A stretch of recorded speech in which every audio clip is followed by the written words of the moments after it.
ಆದಿಶಕ್ತಿಯಾದ ಪಾರ್ವತಿ ಅಮ್ಮನಿಂದ 7 ಶಕ್ತಿ ಸ್ವರೂಪಗಳು ಉದ್ಭವ ಆಗುತ್ತೆ. ಇವರೇ ಸಪ್ತ ಮಾತೃಕೆಯರು. ಬ್ರಾಹ್ಮಣಿ, ಇಂದ್ರಾಣಿ, ವೈಷ್ಣವಿ, ಮಾಹೇಶ್ವರಿ, ಕೌಮಾರಿ, ವರಾಹಿ, ಚಾಮುಂಡಿ. 7 ಸಪ್ತ ಮಾತೃಕೆಯರಲ್ಲಿ ವರಾಹಿ ತಾಯಿ ಒಬ್ಬಳು. ನಮ್ಮ ಹಲವಾರು ಹಿಂದೂ ಪುರಾಣಗಳಲ್ಲಿ ವರಾಹಿ ತಾಯಿಯ ಚರಿತ್ರೆಯನ್ನು ನಾವು ತಿಳಿದುಕೊಳ್ಬಹುದು. ದೇವಿ ಭಾಗವತ ಪುರಾಣ ಪ್ರಕಾರ ರಕ್ತ ಬೀಜಾಸುರ ಅನ್ನೋ ರಾಕ್ಷಸ ದೇವಾನುದೇವತೆಯರನ್ನ ಮನುಷ್ಯರನ್ನ ಸಂಹಾರ ಮಾಡ್ತಾ ಹಟ್ಟಹಾಸದಿಂದ ಮೆರಿತಾ ಇರ್ತಾನೆ. ಆಗ ಎಲ್ಲ ದೇವಾನುದೇವತೆಯರು ಪಾರ್ವತಿ ದೇವಿಯ ಸಹಾಯ ಕೇಳ್ತಾರೆ. ಆಗ ಪಾರ್ವತಿ ದುರ್ಗಾ ಮಾತೆಯ ಅವತಾರ ರೂಪ ತಾಳಿ ರಕ್ತ ಬೀಜಾಸುರನ ಜೊತೆ ಯುದ್ಧ ಮಾಡಲು ಹೋಗ್ತಾಳೆ. ಯುದ್ಧ ಮಾಡುವ ಸಮಯದಲ್ಲಿ ರಾಕ್ಷಸನಿಗೆ ಗಾಯವಾಗಿ 1 ಹನಿ ರಕ್ತ ಭೂಮಿ ಮೇಲೆ ಬೀಳುತ್ತೆ. ಆದರೆ ರಕ್ತ ಬೀಜಾಸುರನಿಗೆ ಒಂದು ವರ ಇರುತ್ತೆ. ಏನು ಅಂದ್ರೆ 1 ಹನಿ ರಕ್ತ ಕೆಳಗೆ ಬಿದ್ದಾಗ ಇನ್ನೊಬ್ಬ ರಕ್ತ ಬೀಜಾಸುರ ಉದ್ಭವ ಆಗ್ತಾನೆ ಆ ರಕ್ತದಿಂದ.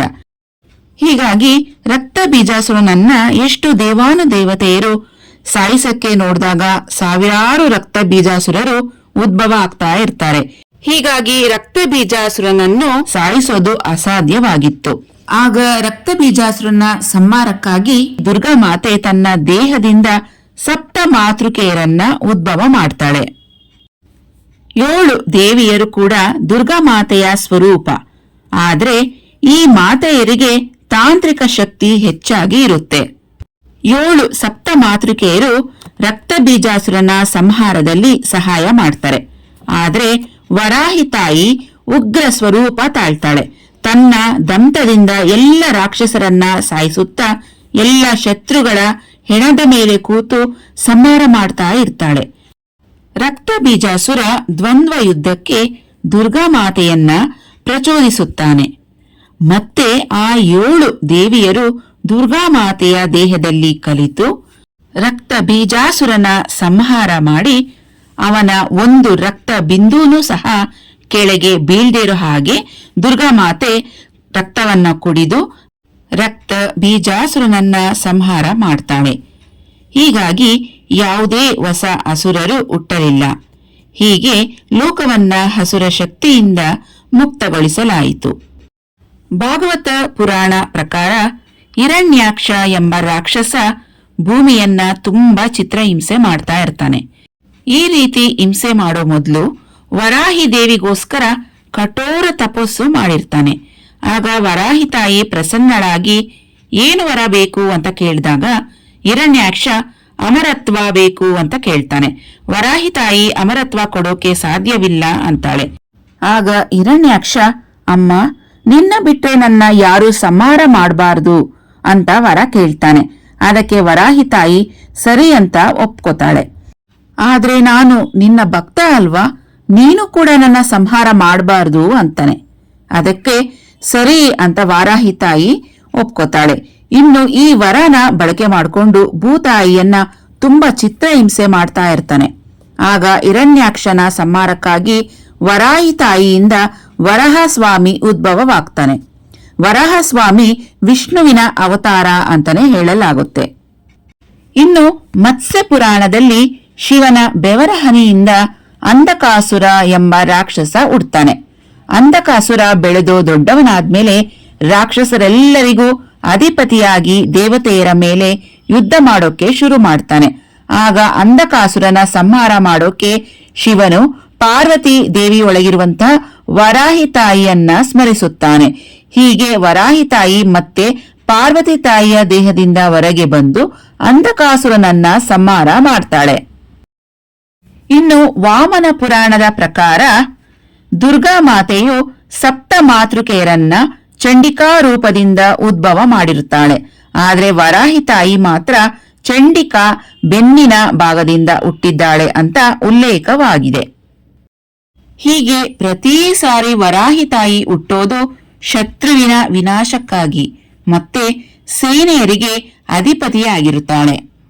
ಇನ್ನು ವರಾಹಿ ತಾಯಿಯ ಗಂಡ ವರಹಸ್ವಾಮಿ ಅಂತ ತುಂಬಾ ಜನಗಳಲ್ಲಿ ತಪ್ಪು ಮಾಹಿತಿ ಇದೆ. ಆದಿಶಕ್ತಿಯಾದ ಪಾರ್ವತಿ ದೇವಿಯಿಂದ ಹೇಗೆ ಸಪ್ತ ಮಾತೃಕೆಯರು ಉದ್ಭವವಾದ್ರೋ ಹಾಗೇನೆ ಶಿವನು ಭೈರವನಾದ ಅಷ್ಟ ಭೈರವರು ಎಂಬ 8 ಭೈರವರನ್ನ ಉದ್ಭವ ಮಾಡ್ತಾನೆ. ಅಷ್ಟ ಭೈರವರಲ್ಲಿ ಅಷ್ಟ ದಿಕ್ಕುಗಳನ್ನ ಪಾಲಿಸುತ್ತಾ ಕಾಪಾಡ್ತಾ ಇರ್ತಾರೆ. ಇನ್ನು ಅಷ್ಟ ಭೈರವರಲ್ಲಿ ಒಬ್ಬರಾದ ಉನ್ಮಟ್ಟ ಭೈರವರು ಈ ವರಾಹಿ ತಾಯಿಯ ಗಂಡ. ಹಾಗಾಗಿ ವರಾಹಿ ತಾಯಿಯ ಗಂಡ ವರಹಸ್ವಾಮಿ ಅಲ್ಲ, ಉನ್ಮಟ್ಟ ಭೈರವರು. ಲಲಿತಾದೇವಿಯ ಸೈನ್ಯವಾದ ಕುದುರೆ, ಗಜ, ರಥ ಎಲ್ಲದಕ್ಕೂ ವರಾಹಿ ದೇವಿ ಸೈನ್ಯದ ಅಧಿಪತಿ. ಹೀಗೆ ತುಂಬಾ ಶಕ್ತಿಯುತವಾದ ತಾಯಿ ನಮ್ಮ ವರಾಹಿ ತಾಯಿ. ಇನ್ನು ವರಾಹಿ ತಾಯಿಯ ದೇವಾಲಯಗಳು ತುಂಬಾನೇ ಕಮ್ಮಿ ಇರುತ್ತೆ. ರಾತ್ರಿ ಹೊತ್ತು ಮಾತ್ರ ಪೂಜೆ ಸಲ್ಲಿಸಲಾಗುತ್ತೆ. ದರ್ಶನ ಇನ್ನು ಕೇವಲ 2-3 ಗಂಟೆಗಳು ಮಾತ್ರ, ಅದು ರಾತ್ರಿ ಹೊತ್ತು ಮಾತ್ರ, ಅಥವಾ ಬೆಳಗಿನ ಜಾವದವರೆಗೂ ಅಷ್ಟೇನೆ. ಹಗಲಿನಲ್ಲಿ ವರಾಹಿ ತಾಯಿ ಗ್ರಾಮ ಸಂಚಾರಕ್ಕೆ ಹೋಗಿರ್ತಾಳೆ. ದುಷ್ಟ ಶಕ್ತಿಗಳಿಂದ ಊರನ್ನ ಕಾಪಾಡ್ತಾ ಇರ್ತಾಳೆ ಅನ್ನೋದು ಜನರ ನಂಬಿಕೆ. ವರಾಹಿ ತಾಯಿಯ ರೂಪ ಕಪ್ಪು ವರ್ಣವಾಗಿರುತ್ತೆ. ವರಹ ಮುಖ. ಹಾಗೇನೆ ಆಯುಧಗಳೆಂದರೆ ಶಂಕು, ಚಕ್ರ, ನಾಗಲಿ, ಗುಣಪು, ಜೊತೆಗೆ ಅಭಯ ವರದ. ಈ ರೂಪದಲ್ಲಿ ವರಾಹಿ ತಾಯಿ ಭಕ್ತರಿಗೆ ದರ್ಶನ ಕೊಡ್ತಾಳೆ.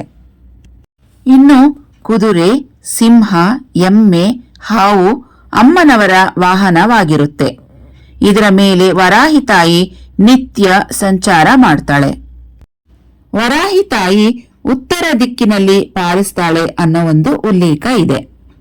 ಇನ್ನು ವರಾಹಿ ತಾಯಿಯನ್ನ ಪೂಜೆ ಮಾಡೋದ್ರಿಂದ ಆಗುವಂತ ಲಾಭಗಳು: ಜೀವನದಲ್ಲಿ ಬರುವ ಅಡ್ಡಿ ಆತಂಕಗಳು ತೊಲಗಿ ಹೋಗುತ್ತೆ, ಶತ್ರು ಬಾಧೆಗಳಿಂದ ನಿವಾರಣೆ, ಅಪಾರ ಜ್ಞಾನ ಲಭಿಸುತ್ತೆ, ಮನುಷ್ಯನಲ್ಲಿ ಇರುವಂತ ಕುಂಡಲಿ ಶಕ್ತಿ ಜಾಗೃತವಾಗುತ್ತೆ, ಮಾಟ ಮಂತ್ರ ಸಮಸ್ಯೆಗಳಿಂದ ವಿಮುಕ್ತಿ, ಭೂಮಿಗೆ ಸಂಬಂಧಪಟ್ಟಂತ ಸಮಸ್ಯೆಗಳು, ಕೋರ್ಟ್ನಲ್ಲಿ ನಡೀತಾ ಇರುವಂತ ಸಮಸ್ಯೆಗಳು, ಎಲ್ಲಾ ಸಮಸ್ಯೆಗಳಿಗೂ ನಮ್ಮ ವರಾಹಿ ತಾಯಿ ಬಗೆಹರಿಸ್ತಾಳೆ. ಭೂಮಿ ಸಮಸ್ಯೆ ಇರುವಂತವರು ಮಣ್ಣಿನ ದೀಪವನ್ನ ಹಚ್ಚಿ ಈ ದೇವಿಗೆ ಆರಾಧಿಸಬೇಕು. ವರಾಹಿ ತಾಯಿಯ ಹೆಸರಲ್ಲಿ ಇರುವಂತಹ ಮೂಲ ಮಂತ್ರಗಳು, ಅಷ್ಟೋತ್ರಗಳು ನಾವು ಪಠಿಸೋದ್ರಿಂದ ಸಕಲ ವಿಜಯಗಳು ನಮಗೆ ಲಭ್ಯವಾಗುತ್ತೆ. ವರಾಹಿ ತಾಯಿಯ ಪ್ರಸಿದ್ಧವಾಗಿರುವಂತಹ ದೇವಾಲಯಗಳು ಅಂದ್ರೆ ವಾರಣಾಸಿ, ಚೌರಾಸಿ, ಮೈಲಾಪುರದಲ್ಲಿ ಇರುತ್ತೆ. ವಾರಾಹಿ ತಾಯಿಯನ್ನ ಆರಾಧಿಸಬೇಕಾಗಿರುವಂತ ಒಂದು ವಿಶೇಷ ದಿನ ಇದೆ. ಅಂತಹ ದಿನದಲ್ಲಿ ನಾವು ಈ ತಾಯಿಯನ್ನ ಪೂಜೆ ಮಾಡಿದ್ರೆ ತುಂಬಾನೇ ಶ್ರೇಷ್ಠ. ಅವು ಯಾವ ದಿನಗಳು ಅಂತ ಹೇಳಿದ್ರೆ, ಅಮಾವಾಸ್ಯೆ ಆದ 5ನೇ ದಿನ ಬರುವಂತ ಪಂಚಮಿ ದಿನ, ಹಾಗೂ ಪೌರ್ಣಮಿ ಆದ ಬರುವಂತ 5ನೇ ದಿನ ಪಂಚಮಿ ದಿನ ಈ ತಾಯಿಯನ್ನ ನಾವು ಆರಾಧಿಸಬೇಕು. ಇನ್ನು ವರಾಹಿ ತಾಯಿಗೆ ಕೆಂಪು ಹೂವುಗಳಂದ್ರೆ ತುಂಬಾನೇ ಇಷ್ಟ. ಇನ್ನು ವಿಶೇಷವಾಗಿರುವಂತ ಪ್ರಸಾದಗಳು ಅಂತ ಹೇಳಿದ್ರೆ ದಾಳಿಂಬೆ, ಪೈನಾಪಲ್ ಮತ್ತೆ ಜೇನುತುಪ್ಪ. ವರಾಹಿ ತಾಯಿ ಶಾಕಾಹಾರಿ, ಹಾಗಾಗಿ ಬರೀ ಹಣ್ಣುಗಳು, ತರಕಾರಿಗಳನ್ನ ಮಾತ್ರ ಸ್ವೀಕರಿಸೋದು. ಇನ್ನು ಭೂಮಿ ಒಳಗಡೆ ಬೆಳೆಯುವಂತ ಗೆಡ್ಡೆ, ಗೆಣಸುಗಳು, ಆಲೂಗಡ್ಡೆ ಈ ರೀತಿ ತರಕಾರಿಗಳಂದ್ರೆ ಈ ತಾಯಿಗೆ ತುಂಬಾನೇ ಇಷ್ಟ.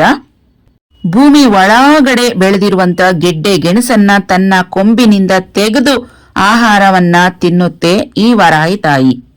ಹಾಗೇನೆ ಹಳದಿ ಬಣ್ಣದ ಅನ್ನ, ಚಿತ್ರಾನ್ನ ಅಂದ್ರೆ ಈ ತಾಯಿಗೆ ತುಂಬಾನೇ ಇಷ್ಟ. ನಿಮ್ಗೆ ಈ ವರಾಹಿ ತಾಯಿ ಬಗ್ಗೆ ಇನ್ನು ಹೆಚ್ಚಿನ ವಿಷಯಗಳು ತಿಳ್ಕೋಬೇಕು ಅಂತ ಹೇಳಿದ್ರೆ ಕಮೆಂಟ್ ಬಾಕ್ಸ್ ನಲ್ಲಿ ಕಮೆಂಟ್ ಮಾಡಬಹುದು. ನಾನು ನನ್ನ ಮುಂದಿನ ವಿಡಿಯೋದಲ್ಲಿ ನಿಮ್ಗೆ ಇನ್ನು ಹೆಚ್ಚಿನ ಮಾಹಿತಿಗಳನ್ನ ಕೊಡೋದಕ್ಕೆ ಪ್ರಯತ್ನ ಮಾಡ್ತೀನಿ. ಇನ್ನು ಇವತ್ತಿನ ಈ ವಿಡಿಯೋ ನೀವೊಬ್ರೇ ನೋಡಿದ್ರೆ ಸಾಕಾಗುತ್ತಾ?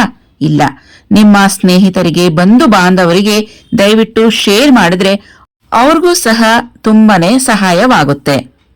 ಮತ್ತೆ ಭೇಟಿ ಆಗ್ತೀನಿ ಮತ್ತೊಂದು ವಿಡಿಯೋದಲ್ಲಿ. ಅಲ್ಲಿವರೆಗೂ ನಮಸ್ಕಾರ.